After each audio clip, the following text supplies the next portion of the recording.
Funding for Off 90 is provided in part by the Minnesota Arts and Cultural Heritage Fund and the citizens of Minnesota. Cruising your way on this episode of Off 90. The Austin Artworks Festival returns to Austin, bringing with it a celebration of art, music, and fun. An ancestor of the modern jetliner pays a visit to Albert Lea. Get a taste of what it's like to become Princess K of the Milky Way. It's all just ahead, Off 90.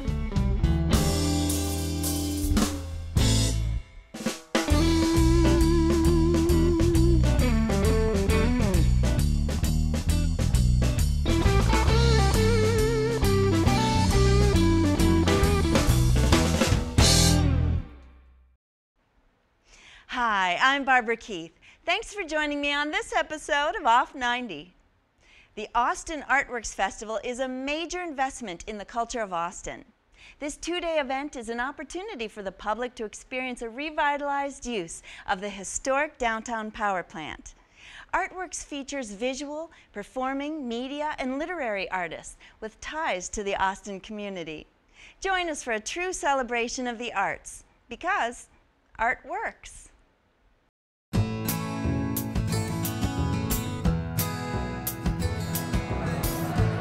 People who said, well, I would have never have dreamed of going to like an art festival. I don't even like art. But they had no idea. And so they were totally blown away.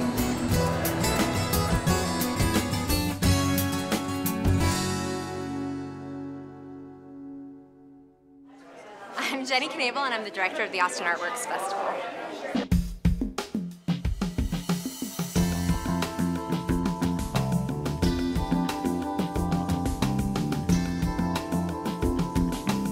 I've been part of Artworks for the last 2 years, or since its inception really, because it's been such a wonderful experience to work on. All of the community members that help put this event on are really passionate about the arts and passionate about having this activity for our community.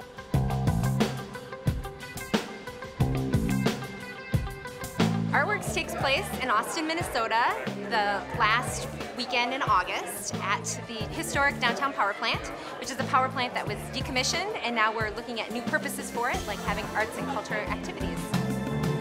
The goal of Artworks is to support local artists, specifically artists with ties to Austin and the surrounding area, as well as offering opportunities for our community to gather around the arts and highlight the historic power plant.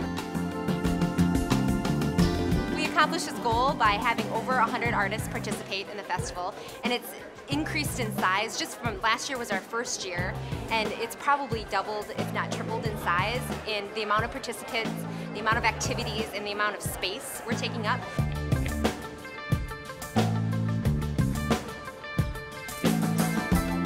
Artworks is different from other arts festivals because in addition to having visual artists, we also have musicians and authors, as well as tons of kids' activities and chances for people to participate in the arts.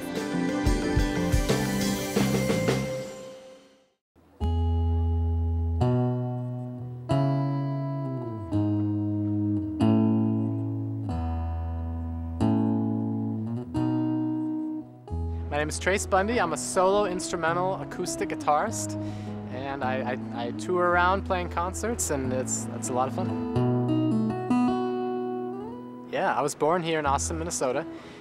Grew up here through 4th grade, and then we picked up and moved to a little town in Colorado called Buena Vista. And so it's pretty cool to be able to come back and to your hometown.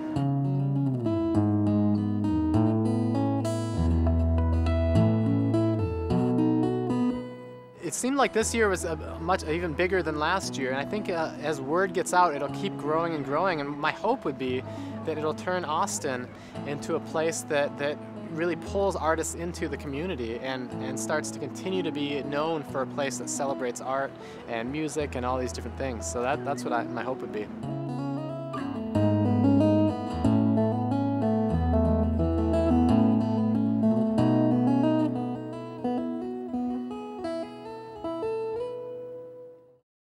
I'm Brad Zeller. I'm a writer.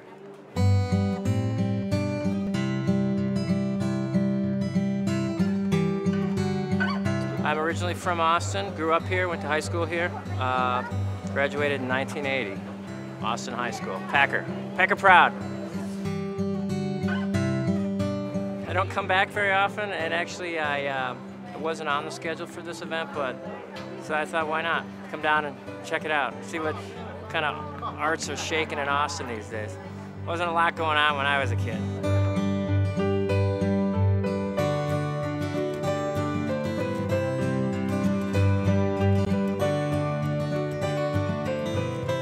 Growing up, I was one of those kids who couldn't wait to get out of here, and I would not have thought of it as a cultural place. These were the days before the internet, so like to get culture or music or art, there wasn't a music store, there wasn't a bookstore. It was just, the library was my only real refuge. So to see this going on here now is pretty incredible. I mean, this space is very, you know, lower Manhattan almost, you know, it's interesting.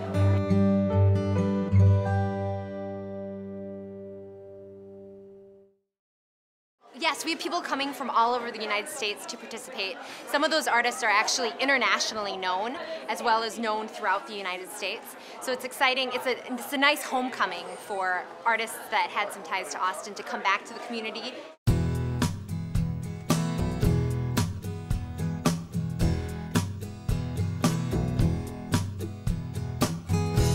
I'm James Dankert, and I'm an artist.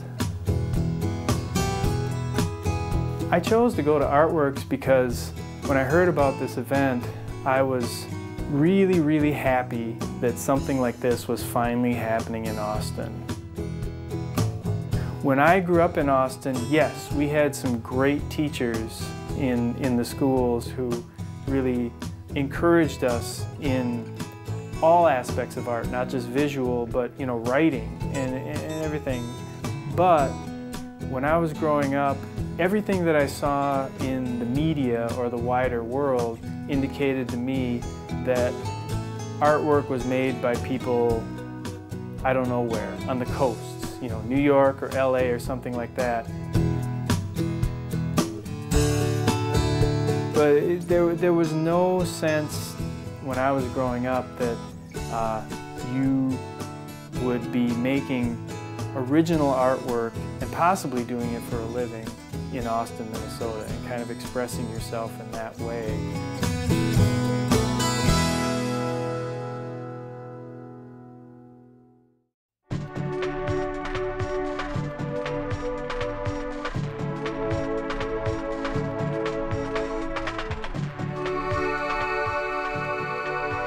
My name is Phyllis Yes, and I'm an artist from Portland, Oregon.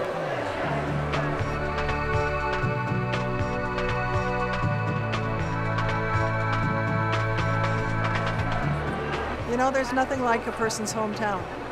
And you see it grow, you see it change, and there are some wonderful feelings that are associated with the hometown.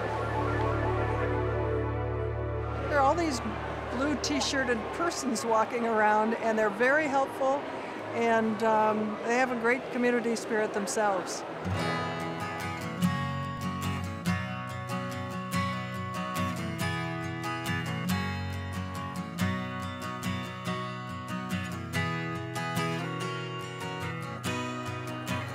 My name is Alice Holst, and my part of Artworks is to schedule and coordinate and find all the volunteers.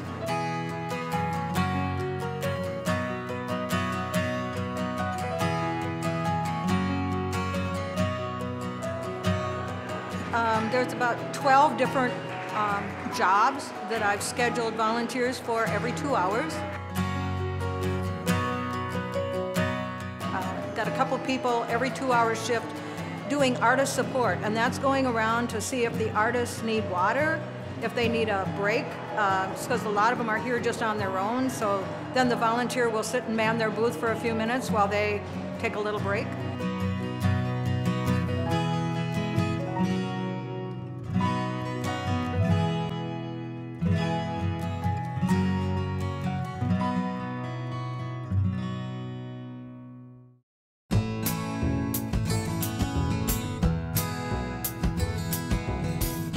Important for Austin because it gives us a chance for community to gather and it also is an economic boost.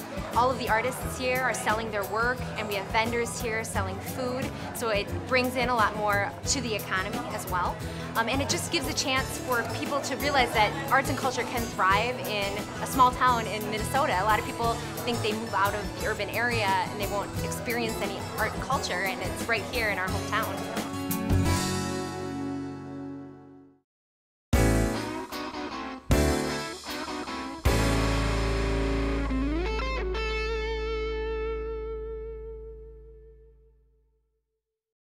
The Ford Motor Company began to build the Tri-Motor in 1926. It was Henry Ford's vision to manufacture a plane that would turn air travel into a major form of transportation. Today, there are only 3 Tri-Motors that are able to fly, and only 2 of those allow passengers to take a ride.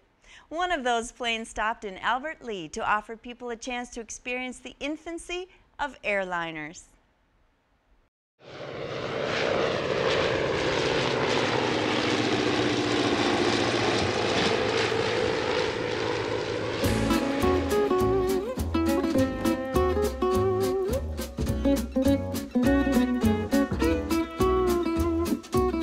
Flying back in the 1920s was a real experience. People dressed right to the nines for the experience on it because only 5% of the population had ever been up at the time. So people dressed for the experience. They told their friends, they had well-wishers to see them off, and they had bragging rights, so to speak, on it. It says, I flew in an airplane.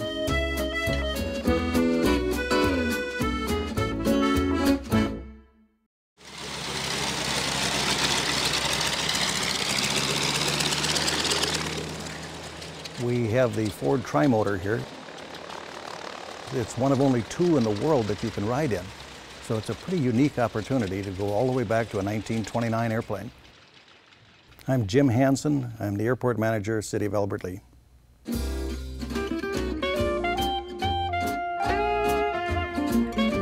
Well, the Tri-Motor wasn't the first airliner, but it was the first called practical airliner. Ford decided that we should have all metal airplanes on it, and they should be safe airplanes, so having the Ford Motor Company behind it actually helped produce this airplane. And having the Ford backing on it has made it acceptable to the public as something that, my gosh, this thing just might be dependable enough and safe enough for the public to ride in.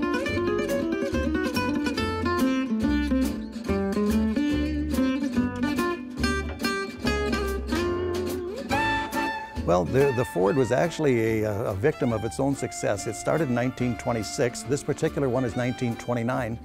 But when people saw that they could fly with a reasonable expectation of getting there because of weather on it, more people wanted to fly, and the Fords weren't quite big enough. They did extend the Ford and make a bigger version of it, but it still had fixed landing gear and it was still very slow.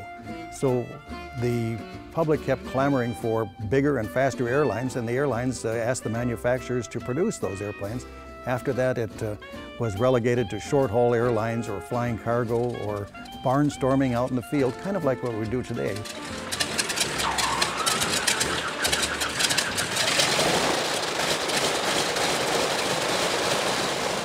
In the days of the Ford Tri-Motor, you would literally be cruising 1,000 feet above the ground, and you could watch the farms and the cities go by. You'd have a unique perspective on the world, as opposed to flying along at 30 and 40,000 feet and looking at disembodied populace down on the ground, ignoring entire towns of 150,000 people of population, for example. It was a more personable time. Everybody had a window seat. Everybody had was an interactive experience with this kind of an aircraft.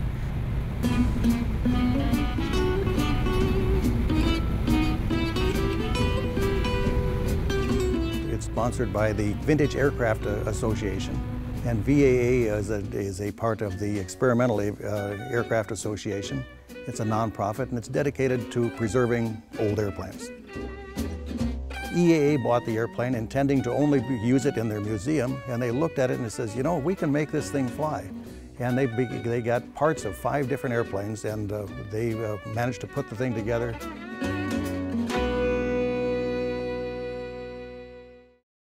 I started flying here in 1962 when I was 15 years old, but you've got to be 16 to solo. So I had to wait till my birthday, May 1st of 1963, in order to solo.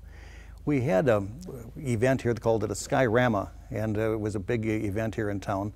And they'd invited in the Ford Trimotors to hop rides here for the general public. Also in attendance was another Minnesota resident, famed pilot Max Conrad, long-distance pilot, holder of many of the long-distance records still today.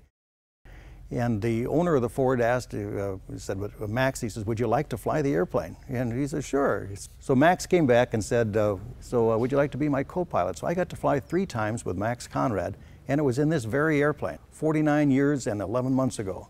So close enough to 50 years.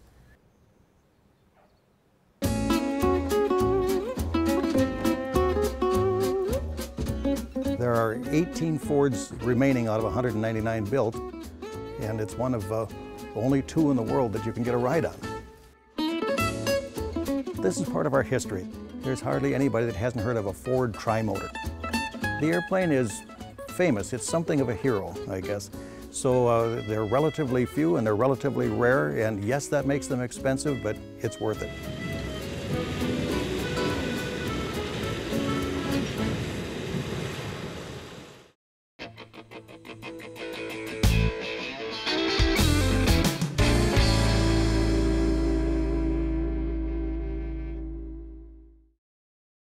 Princess K of the Milky Way has held court at the Minnesota State Fair since 1954.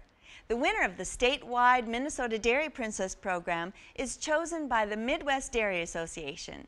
During her 1-year term, the Princess K of the Milky Way serves as the official Goodwill Ambassador for the Minnesota dairy industry. We learned a little about the history of this regal position and what it means to hold the title of Princess K of the Milky Way.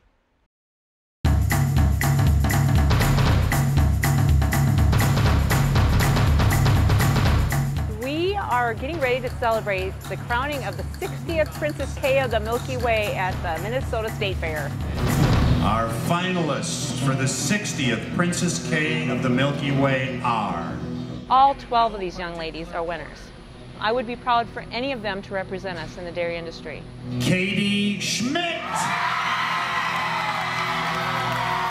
It's truly humbling to be able to go out and meet so many people, whether they have a connection to agriculture or have no idea what a cow is. Each person that you meet changes you just a little bit. Also, one of our finalists tonight, Marjana McWilliams.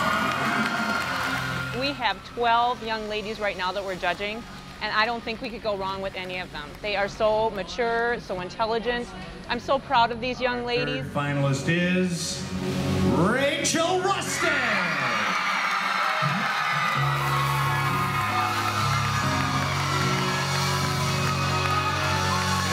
you have it, your 3 finalists, Princess K of the Milky Way.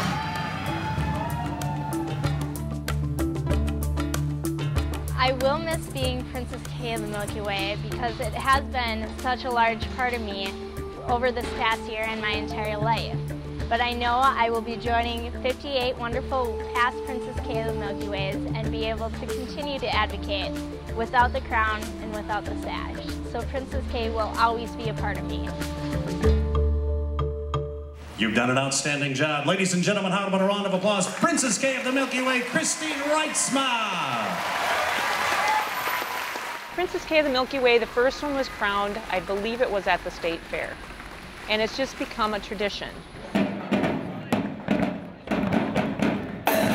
I guess I'm proud that we've had something that has endured through the times.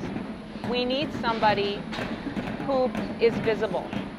And she's very visible because as time goes on and people become more and more urbanized, they grow further and further from the farm. And as that happens, I think we need somebody who they can see as a representative for the dairy industry and who can speak for us. We all have a unique story to tell, and as dairy farmers, we need to tell our story because it's a very unique story to tell. I'm Christine Reitzma, and I'm currently serving as Princess K of the Milky Way, so I'm the Goodwill Ambassador for Minnesota's dairy farmers here. And actually, this is the first Princess K from Stearns County I am, so it's taken a little bit. Do you like chocolate milk? Yeah? Do you want a sticker? Are you getting ice cream cones today? Yes, that sounds delicious.